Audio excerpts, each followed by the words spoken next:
My name is Julian Gollop, and I'm a game designer. And this year I am celebrating 30 years in the games industry, and I'm still alive.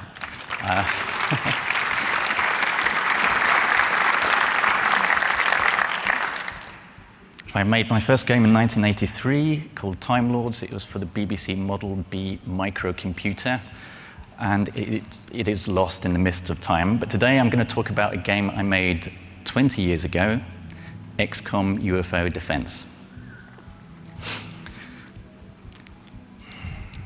So what is XCOM? Before I start, I would just like to ask you how many of you have actually played the game? Okay, how many of you have not played the game? A few, okay. So I'm not going to describe the game in any detail, but I'm just going to describe what happens. So it was launched in 1994 under the name UFO Enemy Unknown in Europe. In March on the PC, a little bit later on the Amiga and CD32. Then a little bit later, in North America, this time renamed as XCOM UFO Defense. And in 1995, on the PlayStation.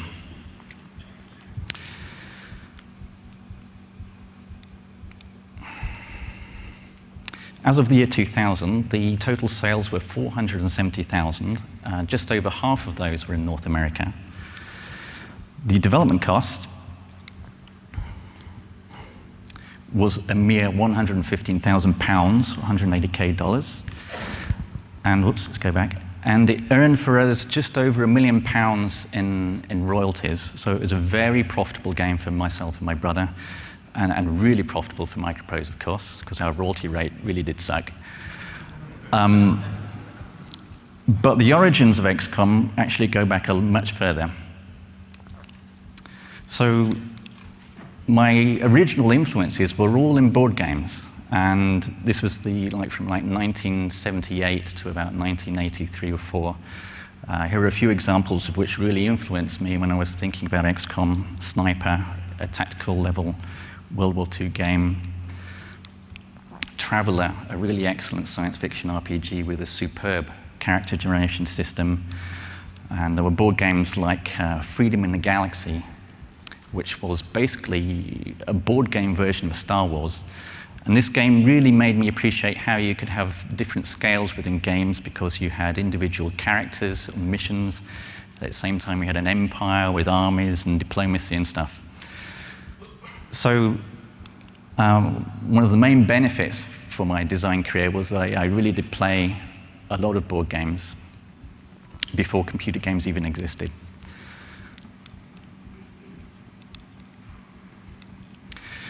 But XCOM actually started all the way back in 1984 with a game I made on the Sinclair Spectrum called Rebel Star Raiders.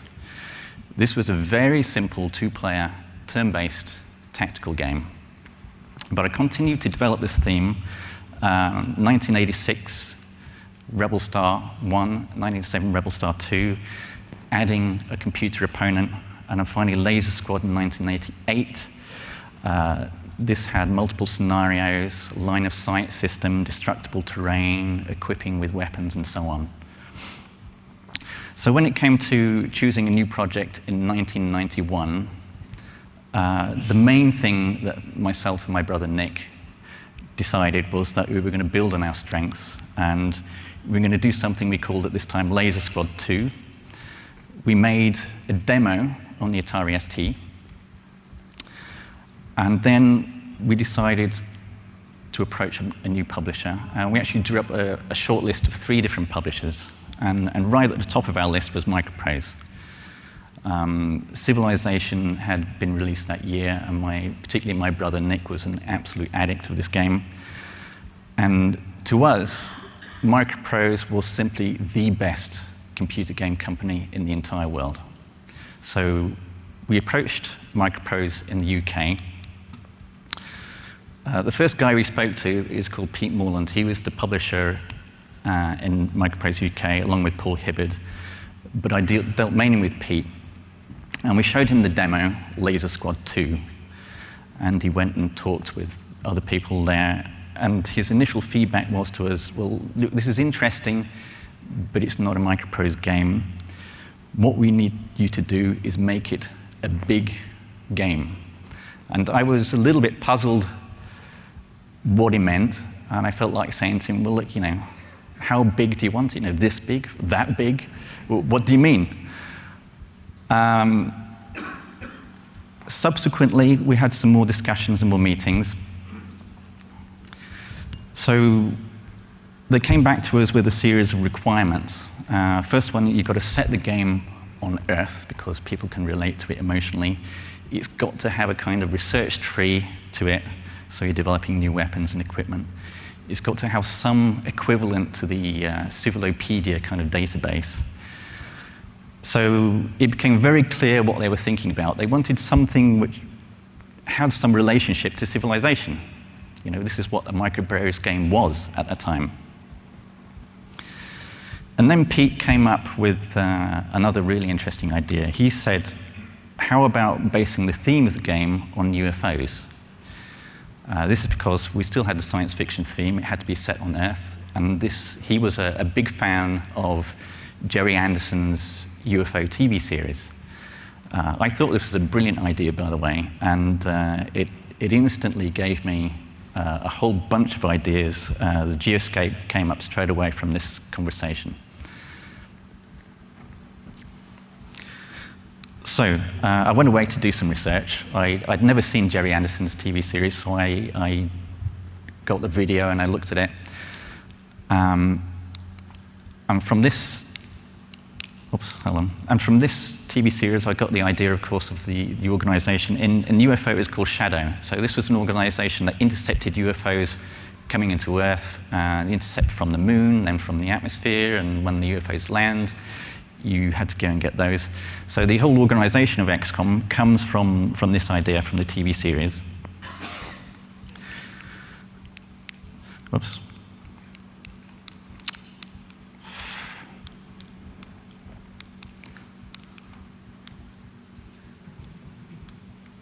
It's not working very well, this thing, sorry. But I also went away and I did my own research on, in particular, this book called Alien Liaison by Timothy Good. And this had some incredible stories in it, particularly the story of a guy called Bob Lazar, who allegedly worked at Area 51, trying to reverse engineer real alien technology. These alien craft supposedly powered by element 115, which I named Illyrium in the game. And it had the stories about cattle mutilations and abductions and the little greys. And I thought this was actually much more interesting than the aliens in Jerry Anderson's UFO series. So I based the story of the game really around UFO folklore. And one of the advantages of this is that when the X-Files was aired for the first time in September 1993, there was a real benefit for the game because it drew on a lot of the same source material.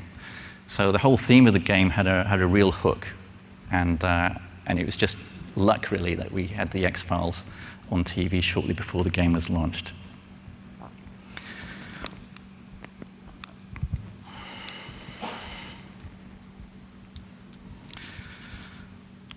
So the Microprose game design team also had an input into the initial process of the game. So Steve Hand was the main guy there, and Mike Brunton.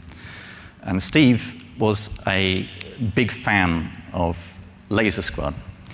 And he really helped to push the Microprose guys to sign up the game. He had an input into this whole big game concept, trying to push us in the direction of making a much bigger game than just Laser Squad 2. And he also actually came up with the name XCOM, actually together with Mike Brunton. Mike Brunton had the idea of extraterrestrial contact force, which he called XCOM, which does sound a bit like an organization for paroled prisoners. But Steve Hand changed that to XCOM, which represents extraterrestrial Combat Force. So that's the name of the organization, and ultimately the name of the whole game, of course. And the other thing that Steve did was he helped define the art style of the game. He wanted the style to have a very comic book look to it, and also reminiscent of some of Jerry Anderson's TV series. So I went away and I designed the game. I came up with a design document which was just 12 pages long. I'd never written a game design document before in my life, by the way, at this stage. And the problem with it was that it didn't really work for Microprose. They didn't understand how the game worked. I actually had to go there in person and explain things and have a lot of questions thrown at me. Steve said the document was very poor, and if it hadn't been for the fact that we'd done Laser Squad, he would have cancelled the project there and then. And he also said that the alien types I had in the game were boring. I had little alien greys, I had men in black, I had a chupacabra-style monster, all the things from UFO folklore, but the Microprose team really didn't like this at all. I had to drop the men in black, by the way. The reason I was given was that Microprose were developing another game which involved UFO conspiracies and men in black, and they didn't want there to be any conflict between the two games. And the other major game design glitch, I guess, was that the initial UFO interception system didn't work. We actually implemented a system where you had like a view from the cockpit of your interceptor, and you saw the UFO coming straight towards you like this. You hit the left control key and you fired a rocket, you hit the right control key and you fired your cannons, and it used it like a sprite scaling algorithm. And it was kind of a bit arcadey, and yeah, it wasn't very good, so we junked it completely and came up with something a little bit simpler and more abstract. But that was actually the only major change in the game design, and actually it wasn't really much of a change in the game mechanics. And I would have to say that the final game was actually very, very close to that original design document. There was no feature creep, there were no features cut. It was very clear in my mind what the game was about very early on in the game, in the development. Now for the art team, John Wrights was the first artist put on the project. And he was a Microprose artist, and along with Martin Smiley, they comprised the entire art team on the project. Now John was a big fan of Marvel Comics, and he really developed this distinctive comic book style for the graphics, according to what Steve Hand also wanted to see. And the environment graphics, which were mainly done by Martin Smiley, were also very detailed and very nice. So John did all of the alien designs and equipment, some of the backgrounds. Martin did all of the terrain, and all of the UFOpedia images as well. So these guys did a very good job and gave a really distinctive look for the game. When it actually came to choosing the aliens in the game, I already mentioned that Steve Hand said that the aliens I had were really boring. So we had this big meeting at Microprose, and after the meeting, I went to John's desk with Steve Hand, and these are the actual 2 screens of concept art that we looked at, which, thanks to John, he's preserved. By the way, this is the visual pièce de la résistance of my entire presentation, because it is the only surviving concept work from the whole game. But from this, we chose the aliens, and we chose them on the basis of what looked cool and what differentiated them. So you can see all the main alien types are there. We've got the little alien greys, we've got the ethereals. You'll notice that the chrysalid is right next to the zombie character. John didn't really imagine them to be connected in any way, but I very quickly had this idea that the chrysalid would infect your soldiers or civilians, turn them into zombies, which would then sprout new chrysalids, and probably created the most annoying monster in the entire game. We still kept the little alien greys, which is good.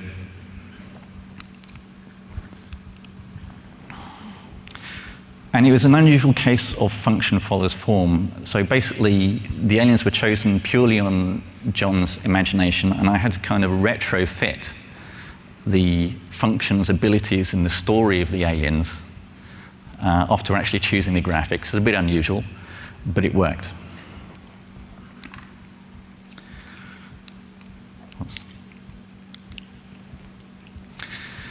Another thing that John did was the intro. This was a very memorable intro, very comic book style influence. I had absolutely nothing to do with it whatsoever.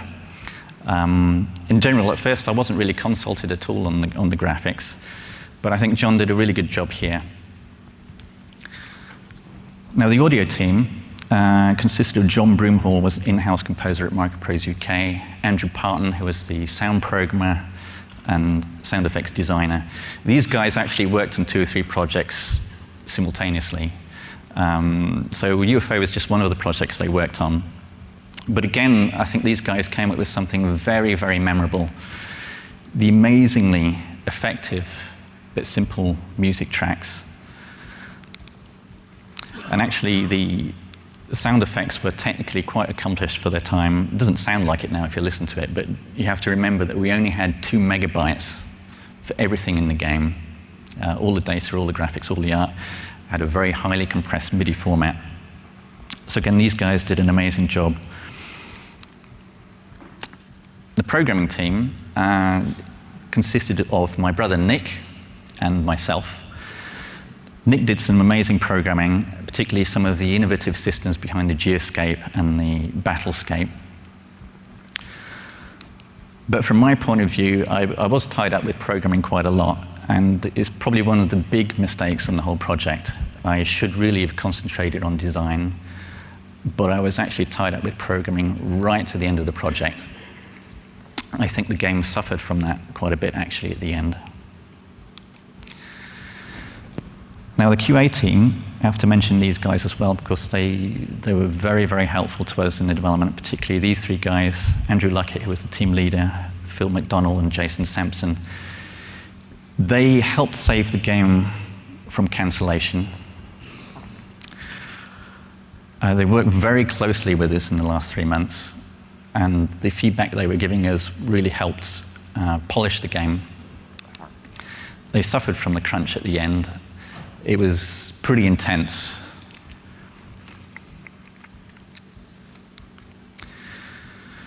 But for most of the production, we didn't have very many issues. The producer, a guy called Tim Roberts, was actually very laid back. I've put this down as a positive point, because it really allowed me to just focus on the game without any interference, which was great. Once we got over those initial game design glitches, it was absolutely plain sailing for me. He would come to visit us once a month in Harlow, Essex. We'd go out to the pub, we'd have a pint of beer, and he'd say to us, well, you know, guys, how's it going? And we said, yeah, well, great. If he was lucky, he might get a disc to take back with him. But there was no Microsoft projects and schedules or anything like that. But of course, there is a downside to this, because certainly when it became clear that the game was taking a long time to develop, if I was Tim, I would have said to me, look, you guys obviously need more help to finish this project, so you know, why don't you hire some extra programmers? Why don't you, Julian, focus on the game design? But that didn't happen. We just continued as we were.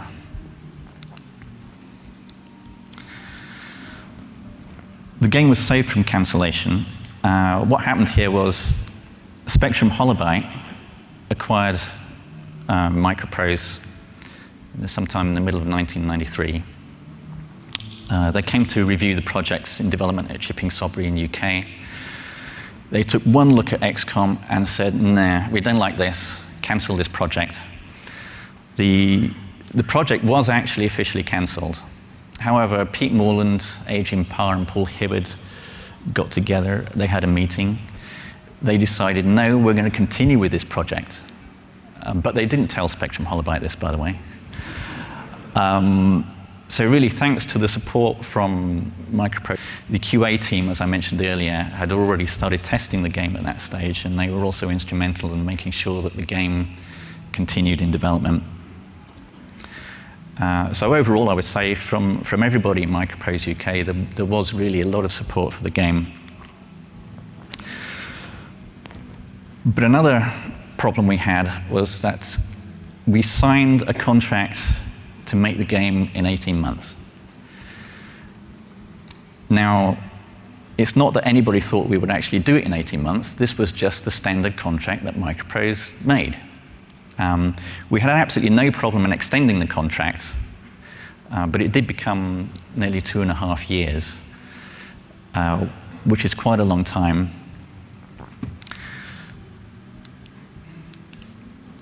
And the last 3 months were particularly painful because both myself and Nick were probably working 7 days a week, 11, 12 hours a day to get the game finished. What happened was that in Christmas 1993, Spectrum Holobyte wanted a product from Microprose UK for the end of their financial quarter, which is in March 1994. And Pete Morland said, well, you know this project you told us to cancel? Well, we still got it. But then the pressure came onto me and Nick to actually get the game finished by the end of March. Now, the state of the game in Christmas '93 was actually very poor. All the content was more or less there, but it was very unplayable. It was really in a bad state. So myself and Nick went to actually work in-house at Microprose in Chipping Sodbury for the final 3 months of development.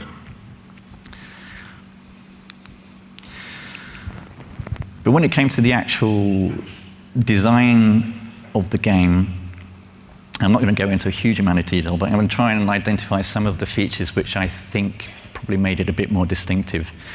So we had two aspects to the game. One is the geoscape, as we call it. So this was a view of the Earth. And from this, you accessed all the strategic management level of the game, and it was in real time. And you could zoom into the Earth, you can rotate it, and the sun would rotate around the Earth, which is all brilliant programming by my brother Nick. And to my knowledge, there was no other game that used this kind of view, if you like, of the strategic part of a game. And it worked really well. One thing it gave you really was this sense that you were in control of this worldwide organization. You had to stop the aliens. You had this freedom of decisions, but you had this burden of responsibility as well. The downside, of course, is that it's pretty overwhelming for a new player. There's no tutorial in the game. The first thing you're asked is, choose where to build your base. And you think, well, how the hell am I supposed to decide that? But those were the days when the tutorial was actually in the written game manual, and you had to read the manual to learn how to play the game.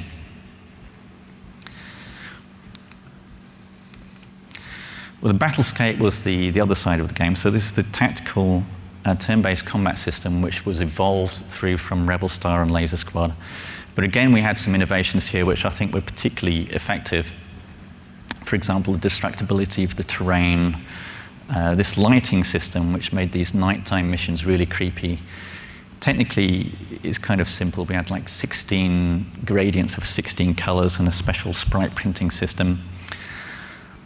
We had hidden maps, which means basically you explored the map. The map was revealed to you as your soldiers moved around. It had a real 3D system.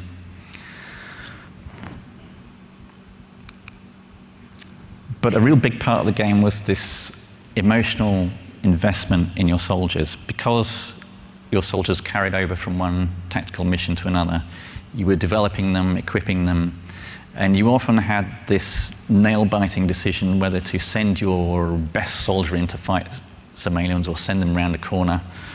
knowing that they might be killed. So the decisions became a little bit more nail-biting, and the whole tactical game had this underlying tension, fear, and suspense, which really made the game work. But there were a number of problems with it. So, I mean, hunting the last alien, you've all done that. I mean, you can't really blame the aliens, to be honest. You've practically killed all of them. There's one left. What's he going to do? He wants to run away. He wants to hide. We could have solved this problem, of course, but again, I think one of the reasons we didn't solve this is because of the timescales that we were working under. So the balance and pacing problems, these came in the later stages of the game, particularly with psionics and blaster launcher. And again, this is probably due to the lack of testing that we were able to put into the game. The interface, again, was a little bit sucky. Equipping was a pain in the butt. There was a lot of management involved, and micromanagement involved, both in the tactical and the geoscape. And finally, there was a very embarrassing save game bug. Basically, what happened is, if you started the game at a higher difficulty level, you saved the game, and then you reloaded your save, the difficulty level would be reset back to the basic level. And there's a reason why we didn't catch this bug, which I will explain a little bit later.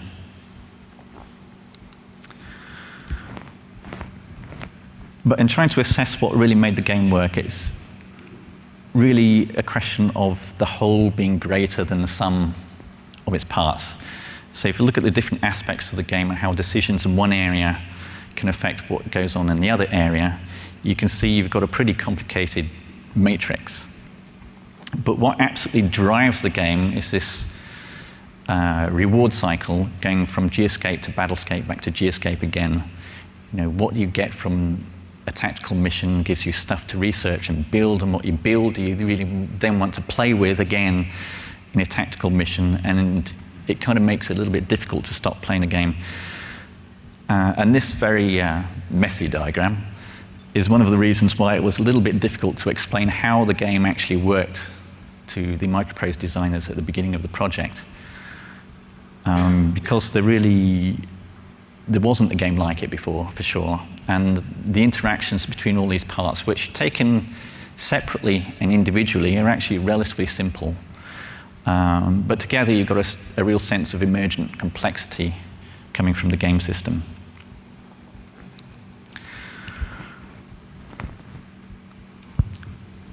Now, structuring the player game experience is all about how you present the challenges to the player.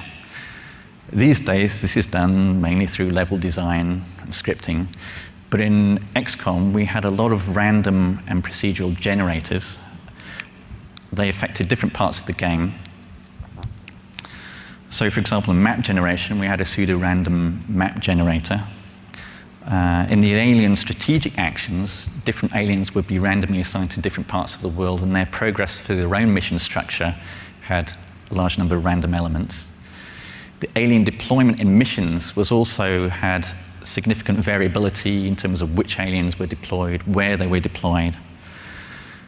And finally, the AI itself employed some interesting random systems. For example, if there was an alien round a corner, he may come out and attack your guys, or he may stay there. It was never an absolute firm decision. It was always based on the probability. The probability was higher if the alien stood a good chance of coming around and killing your guys. And the probability was lower if the risk was higher to the alien. So basically what it meant was that you were never absolutely sure whether there was an alien hiding around the corner or not. Often this gave the player the perception that the AI was actually more intelligent than it really was. But it did work. And this helped give the game a lot of gameplay variety without relying a lot on level design. It also enabled us to really reuse and recombine all of our game assets very effectively. You could generate hundreds of maps which were not the same, even though we were using just a small selection of different map sections. But there is, of course, a downside. This is the whole consistency of challenge for the player and the whole pacing of the game was not really very controlled by me, the designer. And this really created a problem for us. It made the game very difficult to test. It took a long time to play it through. So I tried to solve this problem by putting a dynamic difficulty adjustment system in. The way this worked was very simple. Basically, if you did very well in the previous 3 tactical missions and you absolutely trounced the aliens would ramp up their own technology development and deployments more quickly. If, on the other hand, conversely, you're doing very badly, the aliens wouldn't throw in some extra stuff. So it kind of adjusted the difficulty as you went along. And this was the reason that we didn't actually get or detect that save game bug, which I talked about earlier. For me, it wasn't an ideal solution to the whole problem, but it was one that we had to implement at the time. And I think keeping the level of challenge consistent for the player is actually a very difficult issue for games like this, for strategy games. And what we did at least worked partially, at least for the first 2/3 of the game, it worked quite well. So to sum up on the design side, my game design philosophy. I believe that a game system should have a life of its own, such that it repeatedly generates experiences that are fresh and engaging and challenging for the player. For me, it's about game systems and dynamics. And the actors in this system should appear to be intelligent and responsive to the player's actions. In XCOM, we did this relatively simply. You may notice I put the word appear to be intelligent. It doesn't have to be that intelligent. It only has to appear to be intelligent to the player. And the player gets this feeling that he's really dealing with an intelligent menace. And he has to make intelligent decisions to win. In a way, what I'm describing here is a type of emergent gameplay, single-player emergent gameplay.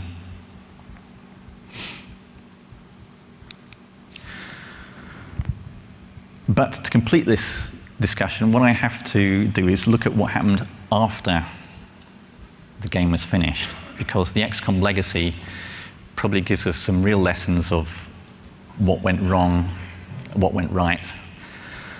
When we finished the first XCOM game, Spectrum Holobyte immediately wanted a sequel within 6 months. They changed their tune. A year earlier, they wanted it cancelled. And I said to Pete Morland, well, look, there's no way that we can do anything effective within 6 months apart from reskinning the game. So what happened was we licensed our code to Microprose, and they developed XCOM Terror from the Deep. I had absolutely nothing to do with this project. It didn't take them 6 months, by the way. It took them a year.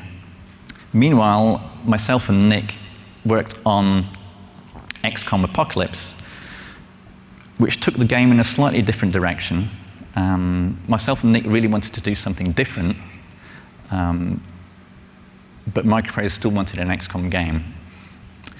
There were some innovations in Apocalypse. There were lots of things wrong with it. And it finally came out in 1997.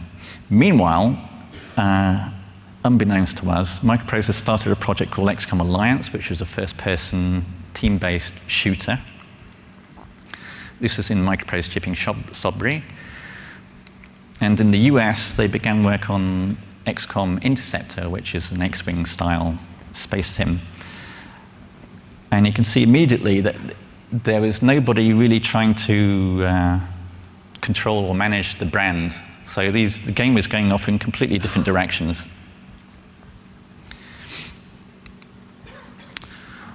XCOM Alliance was taken away from Microprose Chipping Sodbury and brought into Hunt Valley in Maryland. Email XCOM was made in the UK under Hasbro. And XCOM Genesis was started in Chapel Hill. Now, XCOM Interceptor did not do very well. I think it sold 30,000 units. The fans of the game were very negative towards it. They didn't feel that the game represented a true XCOM experience. Basically, that tactical turn-based gameplay had been removed. Now, XCOM Genesis was cancelled. XCOM Genesis was, by the way, an attempt to go back to the original game and recreate something of the original flavor. It wasn't clear, actually, whether the tactical system would be turn-based, though, in XCOM Genesis. They didn't get very far with the project. XCOM Alliance was also cancelled, but not before it became XCOM Enforcer, which was a simple FPS. The 2 studios in the US were closed. Chipping Sodbury was closed in the UK. And it seemed like this really was the end of the XCOM franchise. And XCOM Enforcer was the unfortunate last in the series.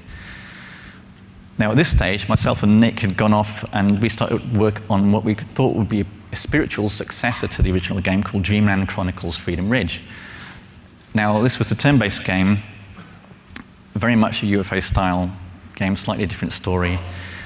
But unfortunately for us, our publisher was also taken over. The game was cancelled, and the assets for the game went into a game called UFO Aftermath, made by Altair Interactive.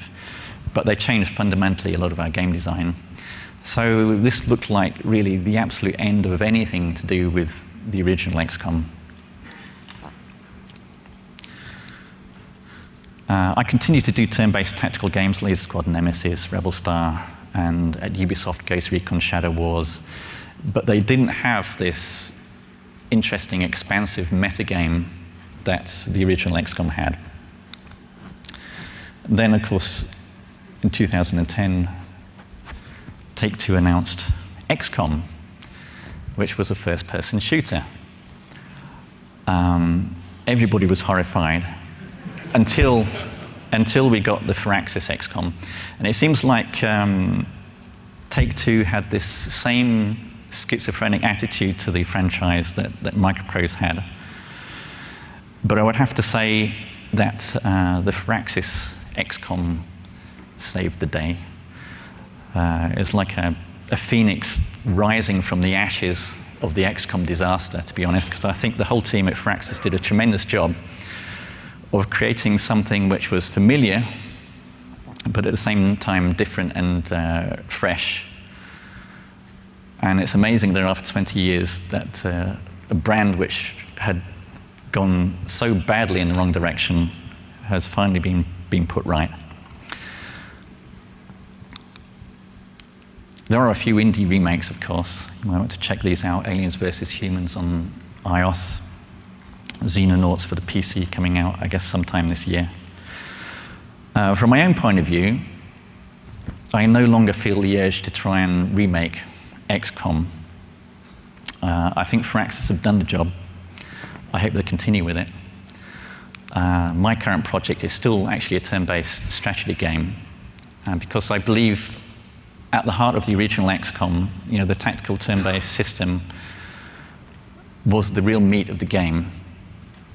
And the whole geoscape management part gave it the context. And for many reasons, publishers, of course, think that turn-based strategy games do not sell. And really, I've only been able to make this kind of game on much smaller scale projects. For example, Rebel Star and Ghost Recon are on handheld devices. But in conclusion, I would say that the original XCOM was such a unique development and such a unique experience for us. The development overall was so trouble-free compared to many other projects that I worked on. And I think the strength of the idea right at the beginning, again with a lot of input from guys at Microprose, really helped to make something unique and interesting. So, thank you for listening. If there's any questions, please ask away.